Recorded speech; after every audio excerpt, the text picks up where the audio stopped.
The Sleep Police, Part 2. 10:42 p.m. Lena saw nothing but darkness beyond the doorway. The street lamps, her porch light, and even the stars themselves seemed to be extinguished. The pitch black was quiet, too. So silent she could hear her heart thudding in her chest. "Fredericks," John commanded. "Take a look."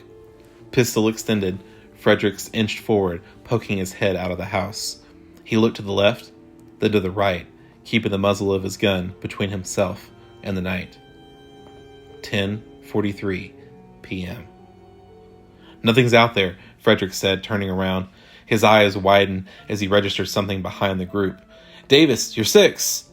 Lena swiveled around in time to see a man emerge from the shadows behind Davis. He wore a suit and tie, black gloves, and sunglasses, though the rest of his face seemed to be covered in some kind of flesh-colored plastic.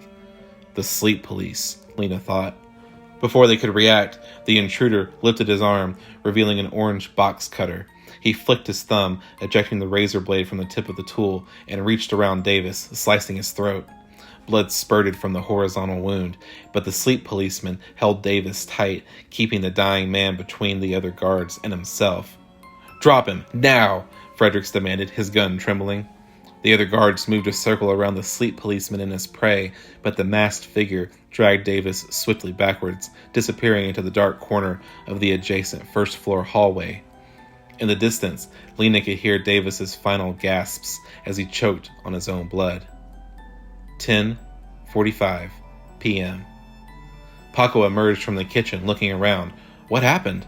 Heavy, rapid footsteps approached from Lena's left, and she saw a second sleep policeman barrel through the front doorway, wielding a claw hammer.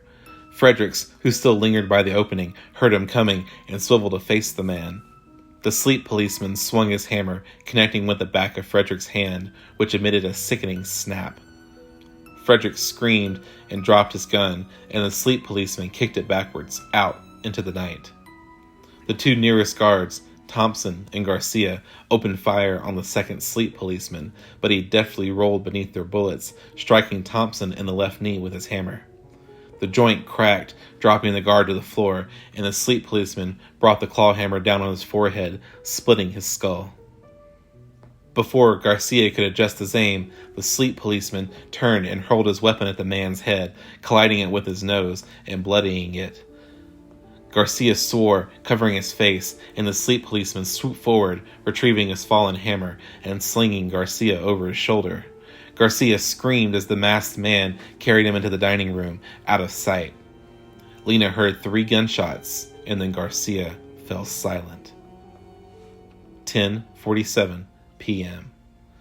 John grabbed Lena's shoulder, and the girl buried her face in his leg, sobbing. "Paco!" John barked, drawing the man over to them. "You, Lena, and I are headed to the safe room in the basement. Lena, you and Paco need to stay close to me."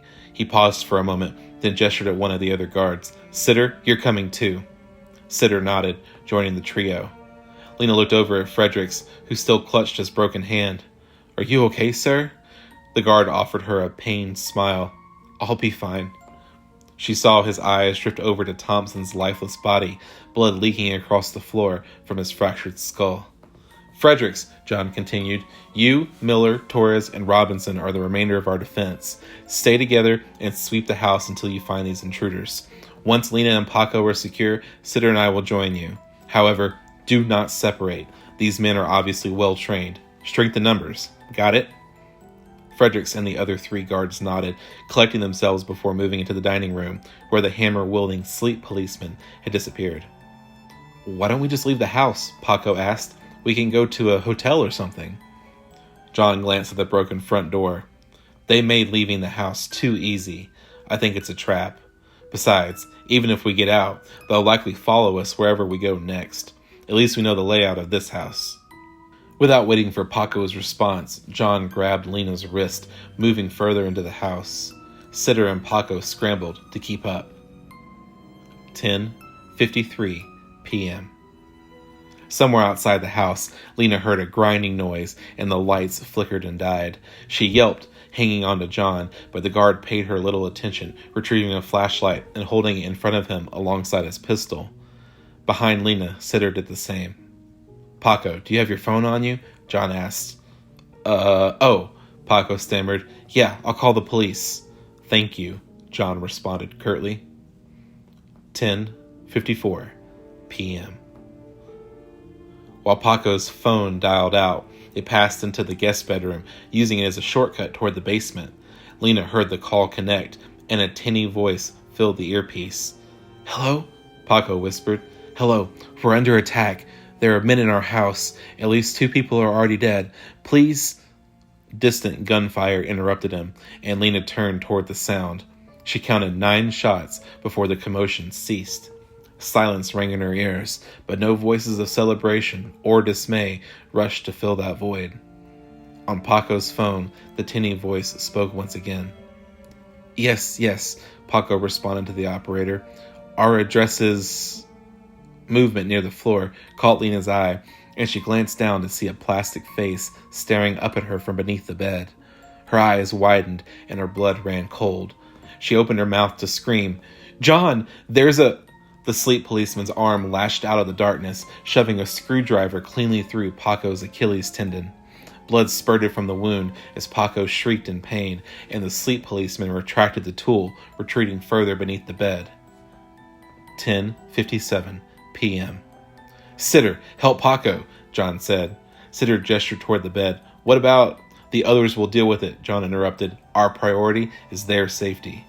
Nodding, Sitter leaned Paco against his shoulder, and together they followed John and Lena out of the guest bedroom. They slowly crept through the house, swinging their flashlight beams in steady arcs, listening for threatening noises.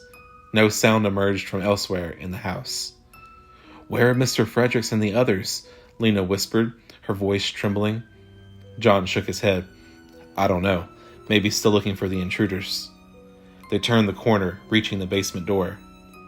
11:01 p.m. Sitter propped Paco against the wall, scanning the area around them, while John creaked the door open, peering down the steps with his flashlight. Looks clear, John murmured. He beckoned for them to follow, swinging the basement door the rest of the way open and descending the staircase. Lena entered the room next, followed by Sitter and Paco, the former still supporting the weight of the ladder. As she made her way down the stairs, Lena's eyes began to adjust to the darkness, but strange shapes surrounded her in the shadows, and paranoia washed over her in waves. 11:02 p.m. There it is, John whispered, pointing at a door embedded in the far wall, the safe room. A steady dripping, like a leaky faucet, reached Lena's ears. She looked around the darkness, searching for the source of the noise, but nothing obvious presented itself. Then she saw a glimmer in the black, a reflection in the fringes of Sitter's flashlight beam. The glimmer of an iris. John! Lena hissed, pointing to her right. He turned his flashlight in the direction she pointed, illuminating a pile of mangled bodies, their blood dripping to the concrete floor. Lena covered her mouth in horror, backing away as she recognized them. Fredericks, Miller, Torres, Robinson. The basement door behind them slammed shut, and they spun around to see the box cutter-wielding sleep policeman slowly descending the staircase. A heavy thud, and Lena caught the sleep policeman with the claw hammer emerged from the shadows near the safe house door. They were trapped. 11:04 p.m. What do we do? Paco asked, panic in his voice.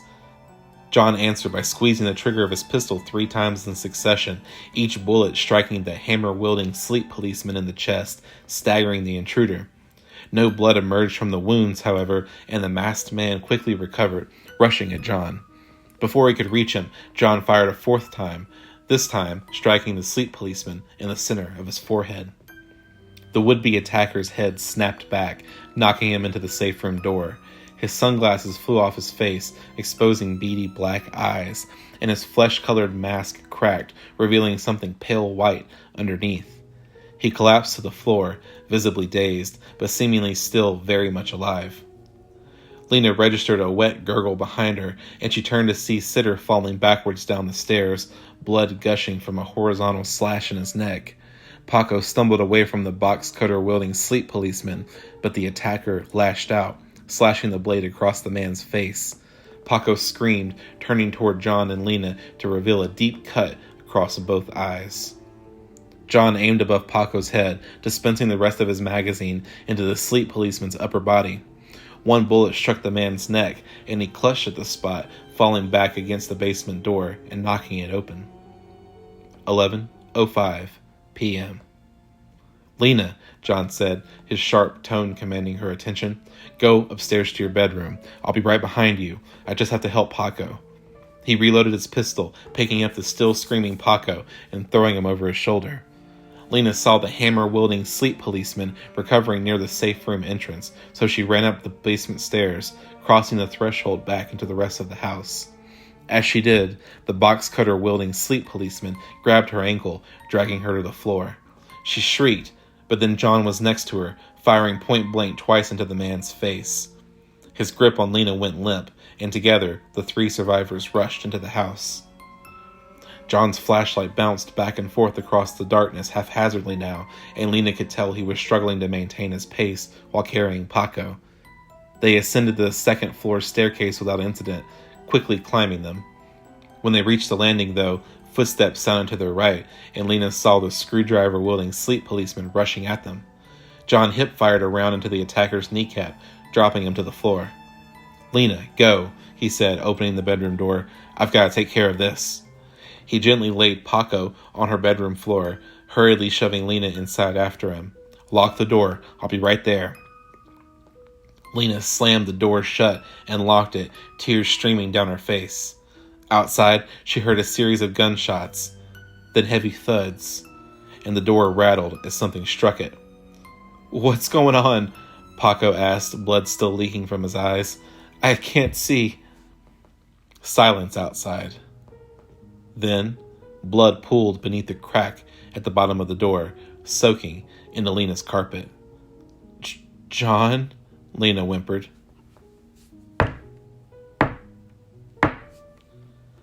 A faint tapping, like a fingertip, against glass. Shaking, Lena slowly turned to face her bedroom window.